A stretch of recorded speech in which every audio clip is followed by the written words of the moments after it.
মির্জা ফখরুলের প্রধানমন্ত্রী হওয়ার অনেক শখ, মির্জা ফখরুল বিএনপির চেয়ারম্যান হওয়ার অনেক শখ। তো মির্জা ফখরুল অনেক শখ। মির্জা ফখরুল বলে তারেক রহমান এবং বেগম জিয়ার চাইতে আমি যোগ্য, হাসিনাও ভারতীয় নাগরিক, আমিও ভারতীয় নাগরিক, হাসিনা নাকি যদি দেশের প্রধানমন্ত্রী হয় আমি কেন হইতে পারবো না? আমি মির্জা ফখরুলের দোষ দেই না। হাসিনা মাগি, রেহানা মাগি ভারতের নাগরিক হয়ে যদি বাংলাদেশের প্রধানমন্ত্রী হয় মির্জা ফখরুল কেন হবে না? আর মির্জা ফখরুল যোগ্যতা ভিত্তিক মাপকাঠিতে যদি বিচার করেন তারেক রহমান এবং বেগম জিয়ার চাইতে সে যোগ্য, কিন্তু সে ম্যাং করছে। এখন একটা কথা, মির্জা ফখরুল ঠিক একই চর্বিত চর্বণ তারা করে যাচ্ছে। কি বলছে? না, একটা দলীয় সিদ্ধান্ত। মির্জা ফখরুল, আপনার লেখাপড়া নিয়ে আমি কোশ্চেন করছি না, কিন্তু আপনাকে আমি প্রশ্ন করতে চাচ্ছি, একটা রাজনৈতিক দল যখন স্বেচ্ছাচারী হয়, একটা রাজনৈতিক দল যখন অযোগ্য অথর্ব স্বজন প্রীতির মাধ্যমে একটা দলকে স্ট্রাকচার করা হয়, এটা দলের জন্য ভালো না, এটা দেশের জন্য ভালো না। এই কথাটা আপনার চেয়ে ভালো কে জানে? কেউ জানে? কারো বাকি আছে? আপনি তো এটা জানেন। এগেইন আপনাকে যদি আমি জিজ্ঞাসা করি, বিএনপি সরকার 10 বার গঠন করলেও কারো কিছু আসে যায় না, আমিও ওয়েলকাম করবো, করো বিএনপি 10 বার দল গঠন করুক। তাইলে দল গঠন করলে দলের ভিতরে স্বেচ্ছাচারিতা কেন ঢুকবে? দলের ভিতরে নেপোটিজম, স্বজন প্রীতি যেটাকে বলে, এটা কেন ঢুকবে? দেশের 3টা ইম্পর্টেন্ট পজিশনকে একই ব্যক্তি কি করে দখল করবে? আপনারা তো অটোক্রেট, ফ্যাসিস্ট, আপনারা তো তৈরি করেন, আপনারা তৈরি হওয়ার সুযোগ দেন একজন অযোগ্য ব্যক্তিকে।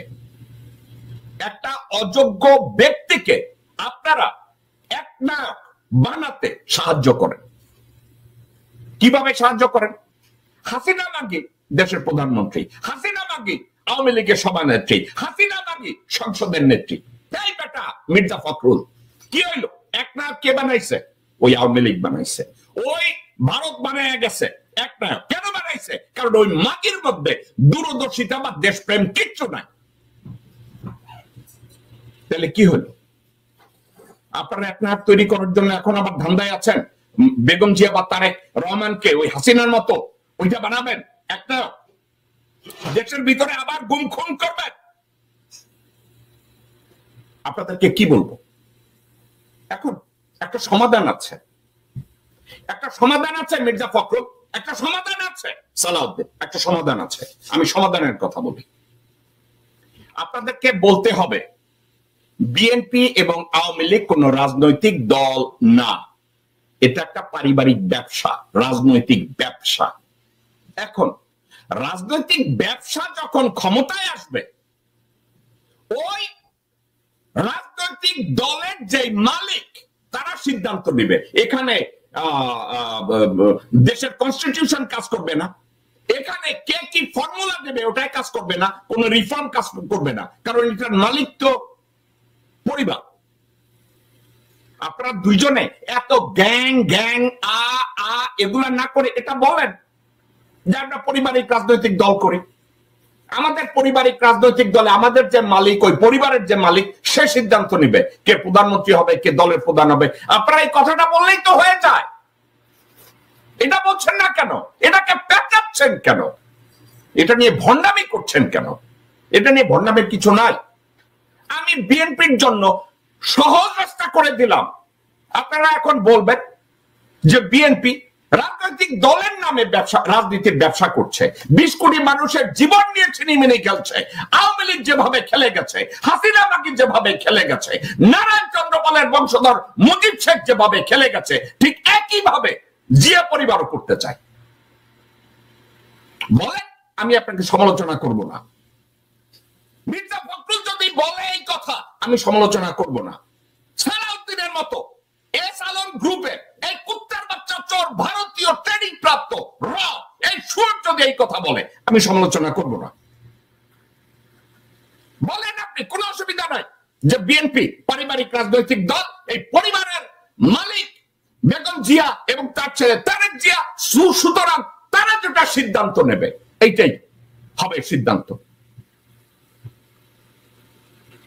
এখন যদি এই কথাটা মির্জা ফখরুল এবং সালাউদ্দিন বলে, মির্জা আব্বাস এবং ভারতীয় বেশ্যা ল্যাঙ্গট পরা বেশ্যা মির্জা আব্বাস, মির্জা ফখরুল, আমির খসরু মাহমুদ চৌধুরী, সামাও বায়েদ, ইকবাল হোসেন টুকু, আব্দুল আওয়াল মিন্টু, আমানুল্লাহ আমান, এরা যদি, সাদেক হোসেন খোকার ছেলে ইশাক, এরা যদি বলে আমরা পরিবারতান্ত্রিক একটা রাজনৈতিক দল করি যেভাবে আওয়ামী লীগ করে, বিএনপির মালিক জিয়া পরিবার, তারা যেটা সিদ্ধান্ত নিবে সো বি ইট, কোনো অসুবিধা নাই। আমরা বুঝবো যে ঠিক আছে, এরা তো সত্য কথা বলছে।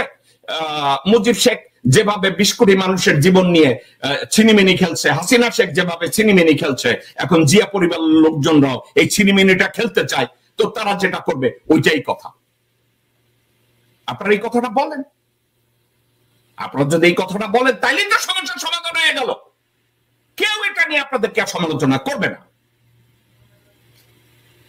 কিন্তু আমাকে যদি তারেক রহমান সাহেব এবং বেগম জিয়া বলে যে না আমাদের এটা পারিবারিক ব্যবসা না, রাজনীতিটা আমাদের পারিবারিক ব্যবসা না, তাইলে বিএনপি কিভাবে স্ট্রাকচারালি এটাকে ফেস করতে পারে? আসলে এ ধরনের একটা ঐক্যমত্য কমিশনের যদি এ ধরনের সুপারিশ থাকে 2 বারের বেশি, অসুবিধা নাই। কেন অসুবিধা নাই? একটা কারণে, আমি তারেক রহমান সাহেব এবং বেগম জিয়াকে একটা উপদেশ দিয়েছিলাম, অ্যাডভাইস দিয়েছিলাম, কারণ এদের পাশে ল্যাঙ্গট পরা অযোগ্য অথর্ব কতগুলো হারামজাদারে বসায় রাখছে। কেউ বলে আমি উকিল, আমি ব্যারিস্টার সাহেব, আমি অ্যাডভোকেট সালাম, আমি ডাক্তার মেহেদি, চেতেরবালা আব্দুল্লাহ, সব চোর ছাচর শুয়ারের বাচ্চারা ওখানে বসে ল্যাঙ্গট পইরা রইছে। আমি তারেক রহমান, বেগম জি, আপনাদেরকে আমি বলছিলাম আপনাদের মা এবং ছেলের 2টা পজিশনকে ফিক্স রেখে প্রত্যেকটা পজিশনকে ইলেক্টেড পজিশন করে দেন। ওখানে যেন কোনো নেপোটিজম না থাকে। সালাউদ্দিনের মতো লোক, চকলেট আপা বালাপার মতো লোকজন কেউ যেন ওখানে আশ্রয় না পায়। প্রত্যেকটা জেলা কমিটি, উপজেলা কমিটি, বিভাগীয় কমিটি, প্রেসিডিয়াম প্রত্যেকটা জায়গায় ইলেক্টেড হবে, কোনো অসুবিধা নেই। বেগম জিয়া অথবা তারেক রহমান এরা হবে দলের চেয়ারম্যান, ভারপ্রাপ্ত চেয়ারম্যান, যা হবে এরা হবে। আপনারা যদি এটা যদি করেন প্রত্যেকটা, তাহলে সাংগঠনিক ভাবে আপনারা ইকুয়াল হবেন আওয়ামী লীগের মতো, আপনারা ইকুয়াল হবেন জামাত ইসলামের মতো। কারণ সাংগঠনিক ভাবে আপনাদের কোনো রাস্তাঘাট নাই, আপনারা জাস্ট কচুরি পাড়ার মতো ভাসতেছেন। হ্যাঁ, আপনাদের জনপ্রিয়তা আছে, কিন্তু সাংগঠনিক ভাবে আপনারা অত্যন্ত দুর্বল। আপনারা যদি এই কাজটা করেন, আরো একটা কাজ করতে পারেন, তারেক রহমান সাহেব এবং বেগম জিয়া, আপনারা এদেরকে যদি এভাবে ইলেক্টেড পজিশন করেন, আপনাদের চারপাশে আপনারা কিছু এক্সপার্ট হায়ার করতে পারেন বেসড অন কোয়ালিফিকেশন। কারো রিকমেন্ডেশন এইসব বাল ছোল মেখে নিয়েন না। তারেক রহমান সাহেব, আপনাকে আমি একটা কথা বলি, ইদানিং আপনার একটা লোককে আপনারা বোধহয় নিয়োগ দিয়েছেন, আপনি, আমি জানি না, আপনারা পারিবারিক ভাবে আপনারা বোধহয় ডেমেনশিয়া নতুবা আপনাদের আলজাইমার আপনাদের ভিতরে। তারেক রহমান সাহেব, আপনাদের ভিতরে এই অযোগ্যতাটা আছে, এটা কেন আমি জানি না।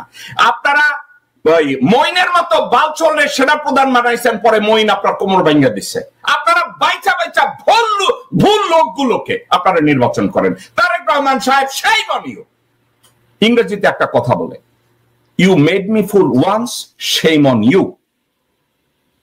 You made me fool twice, shame on me. আপনার ভিতরে কি এই লজ্জাবোধটা কাজ করে তারেক রহমান সাহেব? আপনাকে আমি জিজ্ঞাসা করি, আপনারা বারবার এই সিলেকশন গুলায় কেন ভুল করেন? আপনারা কেন সালাউদ্দিনকে এখন প্রমোট করছেন, যেই সালাউদ্দিন 7 বছর রয়েট ট্রেনিং নিয়ে বাংলাদেশে এসে ঢুকছে? আপনি এই লোকটারে কেমনে বিশ্বাস করেন? কিবা ওই সালাউদ্দিন যদি আমার মায়ের পেটের উপর ভাই হইতো, আমি তো তারা বিশ্বাস করতাম না। তাকে এখন এত গুরুত্ব দিচ্ছেন কেন? এরা কোনোদিন আপনার লয়াল হবে না।